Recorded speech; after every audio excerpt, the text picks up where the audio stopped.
Election नहीं रोकेंगे, लेकिन किसानों को हटाने के लिए ऑपरेशन क्लीन। मैं दावे के साथ कह रहा हूं, जरा उठा के देखो, तुम्हें पता लग जाएगी।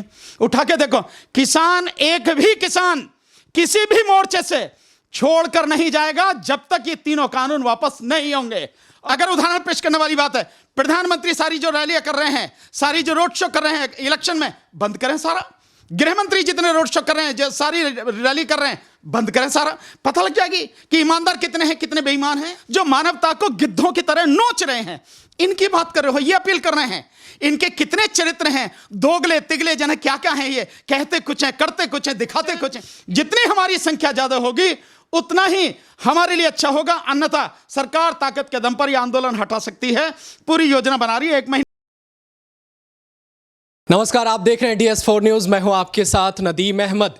इस वक्त देश के अंदर कई चीजें एक साथ लगातार घट रही है।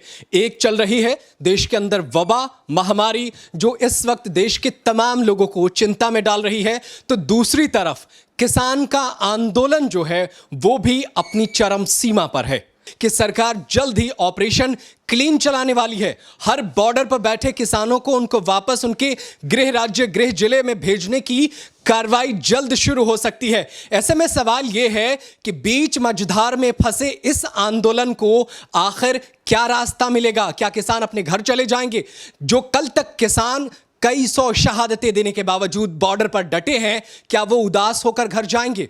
ऐसे में हमारे साथ एक खास मेहमान हैं, भानु प्रताप जी, जो इस पूरे मसले पर आज चर्चा करेंगे। आज हम इनसे जानने की कोशिश करेंगे कि आखिर अगर सरकार ऑपरेशन क्लीन चला रही है महामारी की वजह से, तो क्या किसानों को साथ नहीं देना चाहिए? अगर किसान साथ देते हैं तो इनकी क्या है राय? ऐसे ही सवाल है मेरे पास, हम इनसे जानने की कोशिश करते हैं। तो सबसे पहले बहुत बहुत धन्यवाद आपका, आपने हमें टाइम दिया। मेरा पहला सवाल यही है कि अगर सरकार ऑपरेशन क्लीन चलाने वाली है तो क्या किसानों को साथ नहीं देना चाहिए? नहीं देना चाहिए, बिल्कुल भी साथ नहीं देना चाहिए। और श्रम कानून खत्म किए, कृषि जो खेती है वो खेती छीनने की सारी जो रणनीति सरकार ने बना ली, तो आकलन हम सबको भी करना पड़ेगा, देश की आम जनता को करना पड़ेगा, सरकार को भी करना पड़ेगा, शासन प्रशासन हर किसी को, राज्य को, केंद्र को, सबको करना पड़ेगा। मैंने 1 महीने पहले ये बात कही थी कि यह सरकार इस किसान आंदोलन को हटाने के इसके सारे हथकंडे फेल हो चुके हैं। अब ये दम पर इस आंदोलन को हटाने का प्रयास करेगी।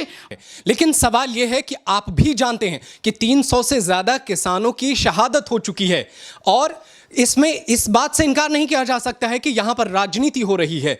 तो ऐसे में जब वबा है, 300 से ज्यादा शहादतें हो चुकी हैं, अब आने वाले दिनों में गर्मी बढ़ेगी, लू चलेगी, ऐसे में बूढ़े किसानों को बैठाना ठीक है? क्या उन्हें वापस नहीं करना चाहिए? नहीं, आप कैसे कह रहे हैं कि राजनीति हो रही है? किस में राजनीति हो रही है? किसान आंदोलन में? किसान आंदोलन में कोई राजनीति नहीं हो रही है। पहला आप इसको थोड़ा सा सुधार करें। कोई राजनीति किसान आंदोलन में नहीं है। किसान कोई राजनीति नहीं कर रहा। किसान इस देश को बचाने की लड़ाई लड़ रहा है। दूसरी बात, आप गरीब उनकी बात कर रहे हैं, बुजुर्गों की गर्मी में बिठाने की। बुजुर्ग, जवान, कोई भी हो, किसान तो हमेशा सर्दी, गर्मी, बरसात हर एक में रहता है, हर एक में काम करता है। जब इतनी सर्दी पड़ रही थी कि टेम्परेचर 2 डिग्री तक पहुंच गया था, किसान तो तब भी बैठा था। आज अगर 45-46 डिग्री तक भी टेम्परेचर पहुंच जाता है तो क्या फर्क पड़ता है? मैं समझता हूं, जहां तक मेरी जो थोड़ी सी मेडिकल की जानकारी है उसके हिसाब से यह है कि गर्मी से ज्यादा सर्दी नुकसानदेह होती है, विशेषकर बुजुर्गों के लिए। और अब रही स्थिति, गर्मी हो, सर्दी हो, कितनी भी दिक्कतें हो, हमें उससे कोई लेना देना नहीं है। हम संघर्ष कर रहे हैं देश को बचाने के लिए, देश की जनता को बचाने के लिए, करते रहेंगे। दूसरी बात, जो आप कह रहे हैं कि 300 से ज्यादा लोग हमारे बीच में नहीं है, बिल्कुल सही है। बल्कि 350, आपकी फिगर थोड़ा कम है, 350 से ज्यादा लोग हमें छोड़ के जा चुके हैं, सच है। पूरे किसान आंदोलन में लाखों लोग हर बॉर्डर पर बैठे हैं, सिंगू बॉर्डर हो, टिकरी बॉर्डर हो, राजस्थान जयपुर, राजस्थान का शाजापुर बॉर्डर हो, या आपका गाजीपुर बॉर्डर हो, या पलवल, किसी भी एक व्यक्ति को आप इस चीज को देखें। और उस सब के बावजूद भी आपने देखा होगा, जो रिपोर्ट्स आ रही हैं एनडीटीवी में दिखाया गया है बाकायदा, कि जो किसान हैं उन्होंने भी, बहुत से लोगों ने बताया गया, जिसमें उसमें बहुत से लोगों ने टीके भी लगवाए हैं, टीकाकरण भी हुआ, मास्क भी कई लोग पहने हैं। तो ये सब सारी की सारी चीजें, क्योंकि किसान आंदोलन को उठाने के सारे हथकंडे फेल हो गए, उसे उठाने के लिए सब बवाल खेला जा रहा। इलेक्शन चल रहा है स्मूथली, इलेक्शन रोकने की जरूरत नहीं है, इलेक्शन नहीं रोकेंगे, लेकिन किसानों को हटाने के लिए ऑपरेशन क्लीन। मैं दावे के साथ कह रहा हूं, जरा उठा के देखो, तुम्हें पता लग जाएगी। उठा के देखो, किसान, एक भी किसान किसी भी मोर्चे से छोड़कर नहीं जाएगा जब तक ये तीनों कानून वापस नहीं होंगे। अच्छा, आप जब कहते हैं कि बीजेपी आंदोलन को हटाने के लिए साजिश कर रही है, लेकिन अगर बीजेपी साजिश करती तो एक अपील क्यों करती? आज ही हरियाणा के मुख्यमंत्री मनोहर लाल खट्टर ने कहा है कि मानवता के आधार पर, मानवता के ही आगे रखते हुए किसानों को इस आंदोलन से अपने पैर वापस पीछे करने चाहिए। अब बीजेपी, आप साजिश कह रहे हैं, ये इतना जो है, जो मामला जो है वो संकीर्ण है, बहुत ज्यादा गंभीर है, तो अपील भी तो कर रहे हैं। वो अपील ये कर रहे हैं, अपील ये मानवता की बात करें, जिन्होंने मानवता का खून किया है, सरेआम मानवता का जो खून कर रहे हैं, जो मानवता को गिद्धों की तरह नोच रहे हैं, इनकी बात कर रहे हो, ये अपील कर रहे हैं। इनके कितने चरित्र हैं, दोगले तिगले जन क्या क्या हैं, ये कहते कुछ हैं, करते कुछ हैं, दिखाते कुछ हैं, इनकी बात कर रहे हो, इनकी अपील।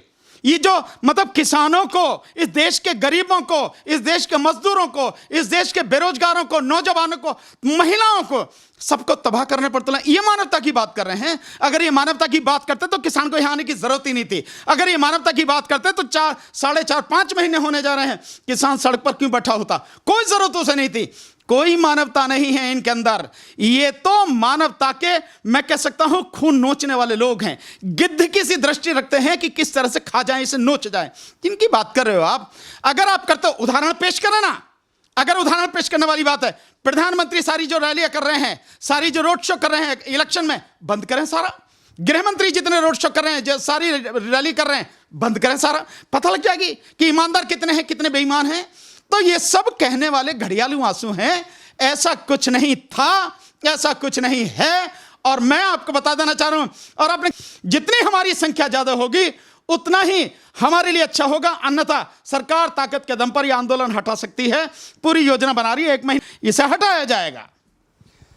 ऐसे में जब बात होती है किसानों की, जब बात होती है आंदोलन की, और उस वक्त एक ऐसा नाम जिसने आंदोलन को बदनाम करने की साजिश की, वो था दीप सिद्धू। अगर उसकी बात ना की जाए तो बात पूरी नहीं हो सकती है। तो क्या ये किसानों की हार मानी जाए? नहीं, किसानों की हार नहीं है।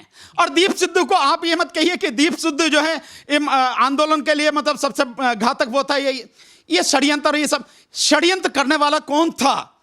षड्यंत्र करने वाली थी बीजेपी। बीजेपी ने षड्यंत्र किया। गृह मंत्री का षड्यंत्र था, गृह मंत्रालय का षड्यंत्र था, वो इस्तेमाल हो गया। और रही बेल की बात, ठीक है, कोर्ट को अगर लगा ठीक भाई बेल अगर मिलनी चाहिए तो बेल दे दी। वैसे भी बेल का है कि bail is a rule, supreme court का बहुत स्पष्ट कहना है। कई जजमेंट्स में उसने कहा कि bail is a rule and rejection is exception. मतलब कोई व्यक्ति बेल के लिए आता है, उसे बेल दे देनी चाहिए, ये नियम है। तभी अपवाद स्वरूप तभी उसे खारिज करना चाहिए जब ऐसा लगता है कि यह व्यक्ति जिस समय ट्रायल चलेगा, मुकदमा चलेगा, पेश नहीं होगा, और या ये व्यक्ति गवाहों को डराएगा, सबूतों को मिटाएगा, उनसे छेड़छाड़ करेगा। केवल तभी कोर्ट को कुछ सिर्फ यही देखना है, इसके अलावा कुछ नहीं। क्यों देखना है ये? क्योंकि हमारा कानून कहता है कि जब तक सिद्ध न हो जाए तब तक हर व्यक्ति निर्दोष है। इसीलिए, और हमारे कानून की एक और बड़ी, एक बहुत ही महान, मैं समझता हूं एक परंपरा है, वो है एक आधार है जिसे कहते हैं कि चाहे 100 के 100 गुनहगार छूट जाएं, लेकिन किसी भी बेगुनाह को सजा नहीं होनी चाहिए। तो बहुत बहुत शुक्रिया सर हमसे बात करने के लिए। ये थे भानु प्रताप जी, जिन्होंने देश के अभी चल रहे किसान आंदोलन के उन तमाम मुद्दों पर बात की, और देश में एक के बाद एक अफवाहों को फैला करके दूसरी चीज़ों को जो दबाने की कोशिश की जा रही है उस पर भी इन्होंने बोला। साथ ही क्या किसान आंदोलन को ख़त्म कर देना चाहिए, ये बड़ा सवाल है। देखना होगा कि सरकार इस पर क्या फैसला लेती है। लेकिन सवाल ये भी है कि किसानों को बेरंग वापस लौट जाना क्या सरकार की जीत मानी जाएगी, या सरकार का घमंड, जिसे यह मान लिया जाए कि सरकार ने अपने सिर को ऊंचा करने के लिए 300 शहादत के बाद भी अगर किसी की बात नहीं मानी तो नहीं मानी। ऐसे में आपकी क्या है राय? आप हमें कमेंट करके जरूर बताइएगा। देश और दुनिया की तमाम बड़ी खबरों को देखने के लिए आप बने रहिए DS4 न्यूज़ के साथ। धन्यवाद।